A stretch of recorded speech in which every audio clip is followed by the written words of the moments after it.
Hey everybody, this is Brian at River City Outdoors 85. I am here at home in my kitchen. This morning we are working on a smoking project. We're going to be smoking these two 8-pound pork butt roasts today to make pulled pork. We're going to have some tonight for dinner. This is Saturday, the day before Father's Day, and then tomorrow we're going to have some for Father's Day as well. We're going to fix up some homemade potato salad and some coleslaw to go with these things, and have some chips and a few other things of course too. I'm in the process right now of getting these prepped to go on the smoker. I've got a marinade injection. This is a homemade injection that I make. It's a recipe that I came up with years ago, and I've been using with a good deal of success for a long time now. So what I do is I always make it the day before. I take all the liquid ingredients and I bring them to a boil, and then I add the other ingredients to it so it mixes up really well, and then I let it cool on the stovetop down to room temperature, and then I put a lid on the pan, put it in the fridge overnight, because we don't want to inject warm or hot liquids into cold meat. This meat has just come out of the fridge and out of the cryovac packaging. These pork butts are from Walmart. That's the Prairie Fresh brand. They're right at 8 pounds. One was 7.98 pounds. The other one was 7.95 pounds. I generally like to smoke them between 8 and 8.5 pounds. I have smoked pork butts as big as 10 pounds. But when we're doing two at a time, you're getting a lot of product out of two 8-pound pork butts, so I like to run them right around 8 to 8.5 pounds, unless I can't get them that size and I have to buy them bigger. We have a all metal injection needle set up here that we're going to be using. It's got two different injection tips. For pork butt, I generally just use the one straight open tip, especially because I do put some powder ingredients in my injection marinade, and when you have a one like this where it's got little holes in it, sometimes that stuff gets hung up and gets your injector clogged up. This is O-ring sealed, all stainless steel bodied injector. This is just a cheaper one. I've got 2 or 3 of these. This was just the first one I dug out. This one's a cheaper one from Walmart, but it's actually a really good one. It's a Expert Grill brand one. And I was surprised to see one at Walmart that was all stainless steel. This one's been really good. I've also got an all stainless steel one of the Traeger ones as well, that I really like. So we're gonna pause the video feed for just a bit. I've got these upside down. The fat cap side's down. I'll show you here in just a bit. I scored the fat cap. I always score the fat cap on my pork butts so I get better fat render during the smoking process. So I've got the fat cap scored, and I use the wire whisk to stir my marinade injection back up. I'm getting ready to inject these, and after I get them injected and rubbed down, then I'll come back and show you what we have, and then I'll have some extra videos that I do throughout the day that I'm going to mix all into one video, showing you guys the entire cooking process for these pork butts. So I'll be back with you here in just a bit. Alright guys, this is Brian with River City Outdoors 85. I'm back with you for a couple of minutes. I just got through getting my pork butts injected on the bottom side, the non-fat cap side, and then getting them coated down with rub. The rub I'm using today is the rub that I almost always use on pork butts. This is Kansas City's Cowtown The Squeal Hog Rub. I buy this in a big container. 2 butts usually uses about half of a container. I buy this in a big container at Ace Hardware. There's some other places that carry it. Being here in Missouri, we're one of the barbecue, one of the big barbecue states in the country. We have tons of stores and places that sell barbecue equipment, grills, smokers, all that stuff, along with supplies for barbecue, your rubs and marinades and all that stuff, sauces, and you name it. So we have a pretty wide variety of stuff that we can get here in Missouri. Back when, years ago, when I was trying to, I guess, basically perfect my pork butt recipe, because I love smoked pulled pork, I came upon this rub that I'm using, and once I tried it, I fell in love with it. Like I said, I've been using it ever since. That's Kansas City's Cowtown, the Squeal. I know they sell this online and everything else. It's an excellent rub. It's also a really good rub on ribs and chicken. Probably not one I would use on beef. I've got other rubs that I prefer on beef, and a lot of times I just do, your basic Texas style beef with your salt, pepper, garlic, and a little bit of Lowry seasoning as well. I'm going to cut feed on this video here pretty soon. I'll get you outside with me to the cooker that we're using today and show you how that's all set up. And as I said on the last segment, I'm going to take you guys through the process of this cook so you can see how it goes from start to finish. I didn't have a good way to get film since I'm at the house by myself right now. I didn't have a way to get good film on me doing the actual prep work for this. Basically all I did was take them out of the package. I did the cross hatch cuts on the top, on the fat cap. I prefer to do it this way because this helps you get a really good fat render while you're smoking these pork butts. And then after I do that, I turn them over. I always inject from the bottom, because that fat cap will clog your injector up big time. So I was doing from the bottom.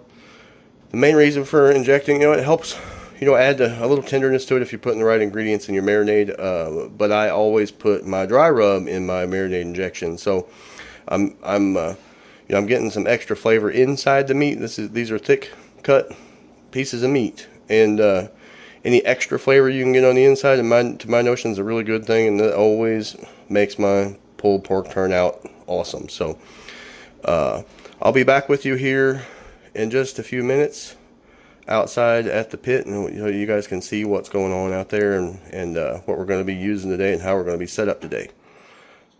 Hi everybody, this is Brian at River City Outdoors 85, and we're getting ready to get this smoke with these pork butts started. When I cut off the last section of the video, I was coming down here after getting all the prep done to get the cooker ready.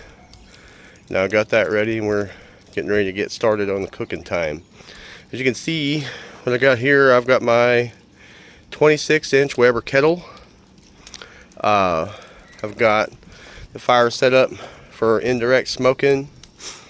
I've got a bit of lit charcoal on top of unlit charcoal and some smoking wood underneath, and I'm gonna add a few pieces of smoking wood to the top before I shut it down. I've got a water pan, aluminum pan full of water. That's hot water I just got through getting boiling on my stove.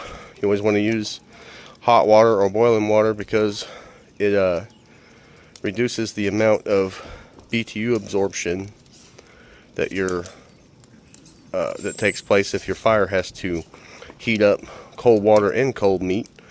So by starting with hot water, that's better because it doesn't mess with your cooking time. As I said before, these are right at 8-pound pork butts. As you can see, I've got here in the middle, I've got a thermometer probe that is monitoring grate temperature constantly. I've got a thermometer probe on the left pork butt and on the right pork butt. Those are in the very middle of those pork butts. These are hooked up to my Maverick XR50 4-probe thermometer. I have the bottom temps on the meat probe set at 35 degrees and the top set at 203 degrees because that's the constant temperature I want to be monitoring. They're going to be finished and going to rest at 203 degrees. The bottom left probe is monitoring my grate temperature. That will of course come up after I close the lid on the Weber. So this is how we're set up. This is just right here in front of the Weber kettle. I've smoked pork butts and ribs and all sorts of things in this Weber kettle. This is kind of the most basic way to do this. I also have a Weber Smoky Mountain that I use, and I've also got a Camp Chef Smoke Vault propane smoker as well. So I've got plenty of options for grilling and smoking. I really love Weber kettles and the job that they do. So we're gonna add some smoking wood to this, get the lid closed, and get this cook started. I'll be back with you guys here in just a bit to show you some video after the pit temperature comes up and all that, and I'll be checking in with you guys as the cook progresses.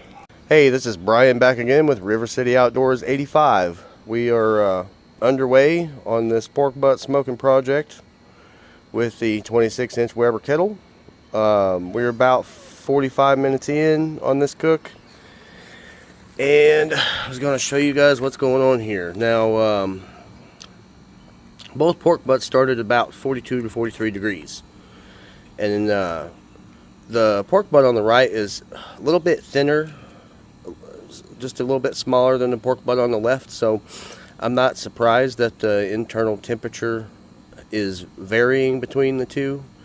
So that's not alarming. I've had that happen many times. When you don't have two butts that are exactly the same size, you know, in every dimension and all that, you'll have some differences in cooking time and what gets to what internal temperature and so forth. So not surprised by that. Excuse me. The only thing that happens then, you know, is if one gets to wrapping temperature, because I always wrap my butts usually about 165 degrees is when I wrap them. Usually what happens is you end up wrapping one before the other, and one gets finished and goes to rest before the other. That's no big deal. It's just how you have to manage things.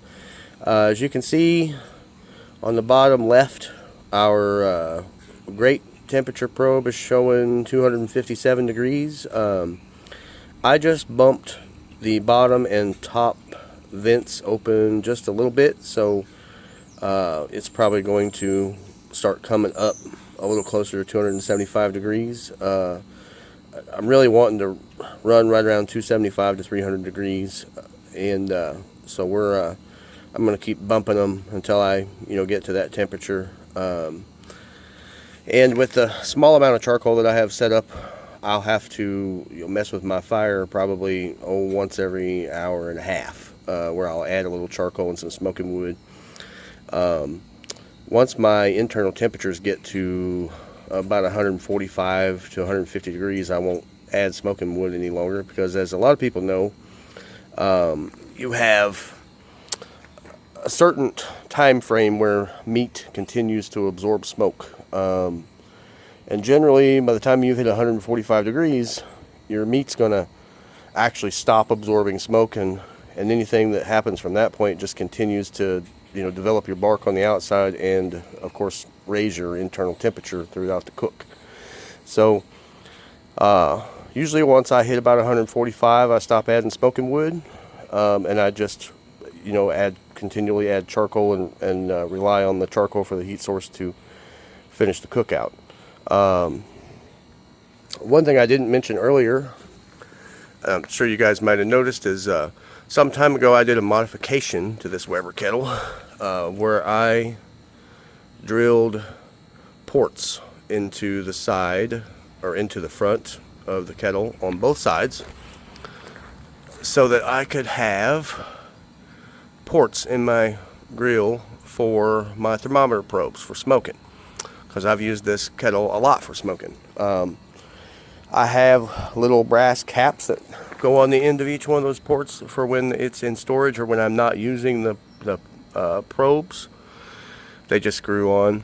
As you can see, that's what those really are is they're brass fittings on the front and back side of those are like lamp nipple fittings, I think is what they're called.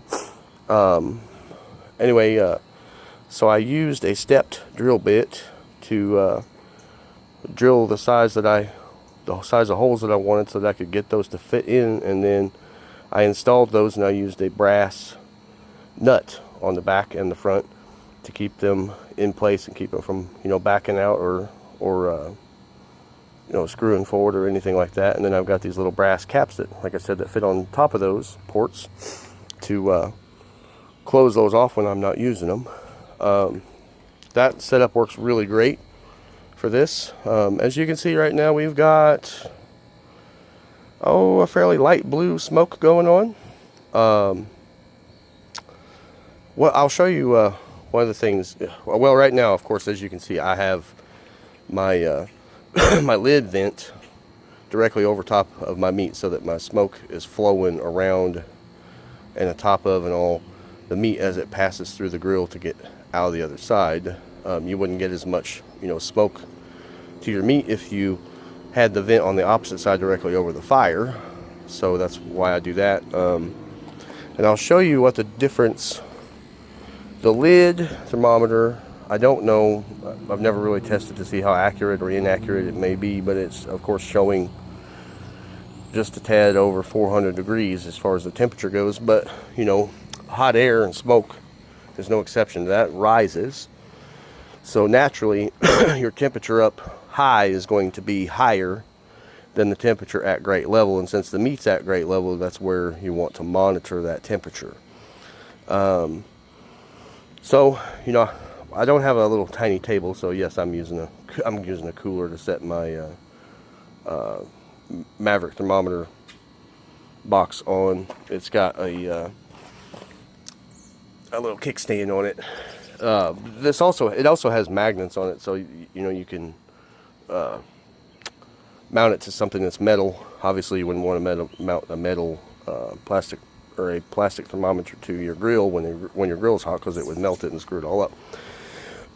Excuse me again. Like I said, this is really just a good basic setup. You can smoke pork butts in a 22-inch kettle as well, but I would recommend probably only smoking, I don't know, one at a time, unless you have one of the fancy 22-inch setups that has the diffuser plate and all that comes with it. Then you could definitely get by with smoking 2 to 4 pork butts on a 22-inch kettle.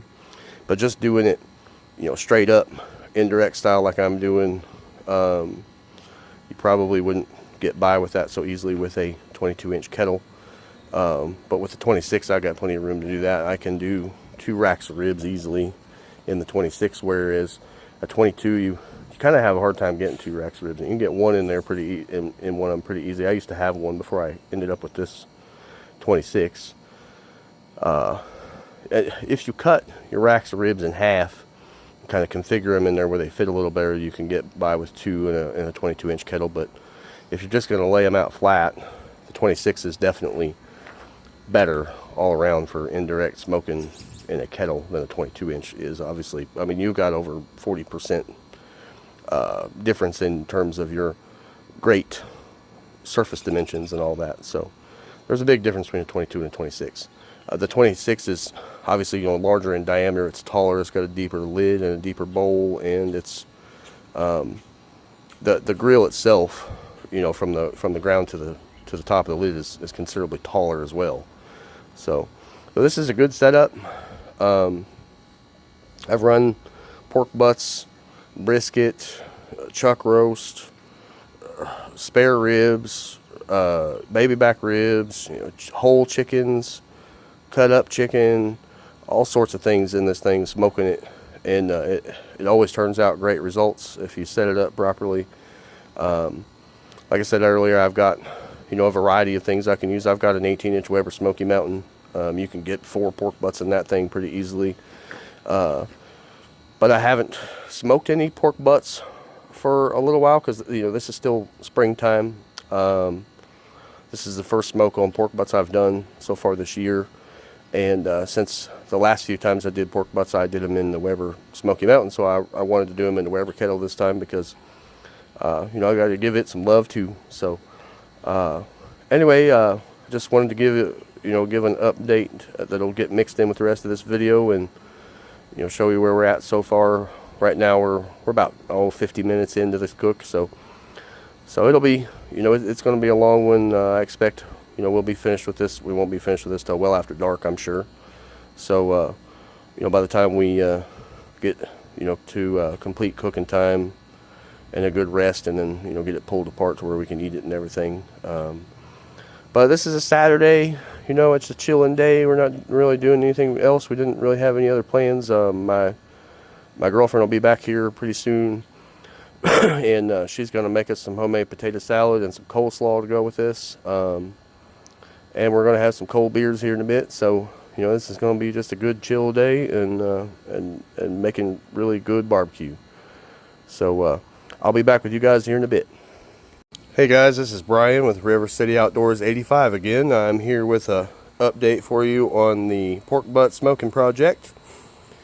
We're a few hours in now, and we got right at 127 degrees on the pork butt on the left side, 147 on the pork butt on the right. So we went from about 30 degrees temperature separation to we're leveling out a little bit. Now we got about 20 degrees separation. Our great temperature for the Weber right now is running at 292.5. I just recently added a little fuel to it and cracked the vents open a little bit, so it would.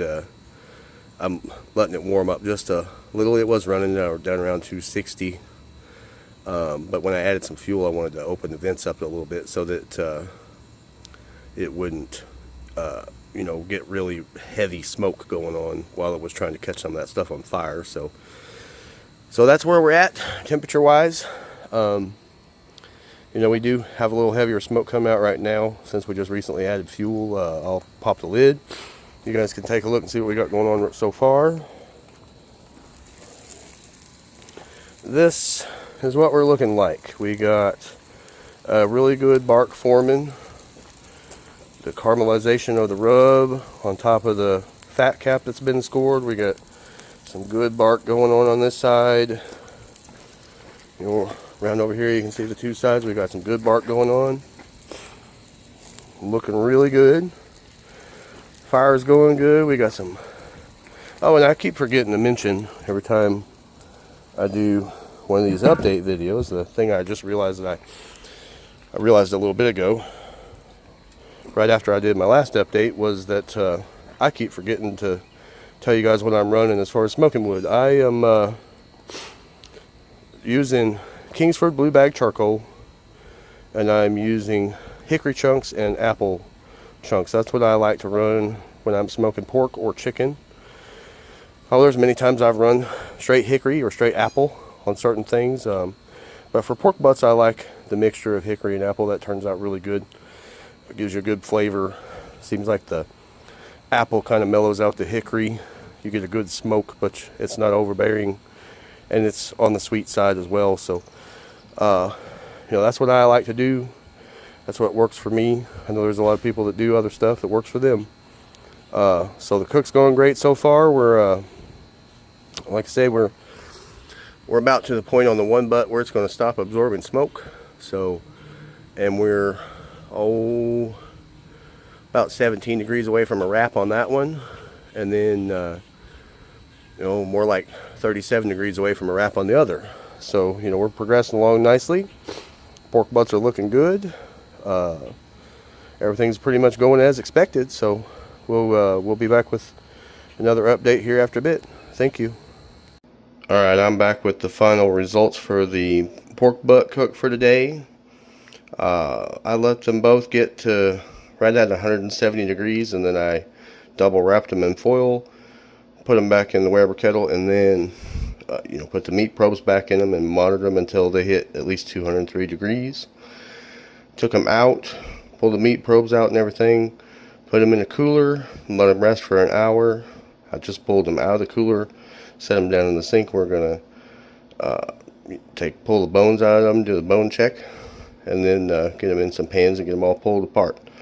But I wanted you guys to see the results before I start the pulling process and all that. Since I'm not going to be able to record that part, I'll give you a little idea of what's going on here. So we're going to grab the blade bone here. Look at that. The blade bone just pulled right out of there. Absolutely clean. That pork roast is super tender and good to go. And we're going to do the same thing here. We find that blade bone and just pull it right out of there. No problem. You can grab that meat on either side and just literally pull it apart with one hand, no problem. That is awesome. So yeah, we definitely did a good job on this cook. If you have enjoyed this video, you know, give me a like, subscribe. I am here on YouTube, TikTok, and on Instagram at River City Outdoors 85. Thank you. Hey, this is Brian with River City Outdoors 85. I decided to come back to you for just a minute after I got done pulling this pulled pork apart and everything. I want you to see here, that's the bones that came out of there, the blade bones. As you can see, they pulled away clean in the last video. I mean, I didn't have to pull any meat or anything off of them. They were spotless when they come off there. And now we go over here. We got our 2 pans, 1 roast per big pan of smoked pulled pork that we just cooked all day today. As you can see, there's plenty of pink color, lots of black from the bark. Everything is nice and tender and juicy. It just fell apart. I mean, I was able to literally shred that stuff apart in just a couple minutes. And you can see I mixed everything up. You got bits of the bark, and you got the smoke ring, and you got all that flavor from the rub and the marinade injection and everything. This pulled pork is awesome. It turned out great. I did taste test it a minute ago, and it's awesome. Spot on. And then we're going to go over here. I'll show you, we got homemade potato salad, excuse me, and coleslaw to go with this stuff that my girlfriend made. So we're going to do it up. Have a good dinner tonight. You guys have a good night, and thank you.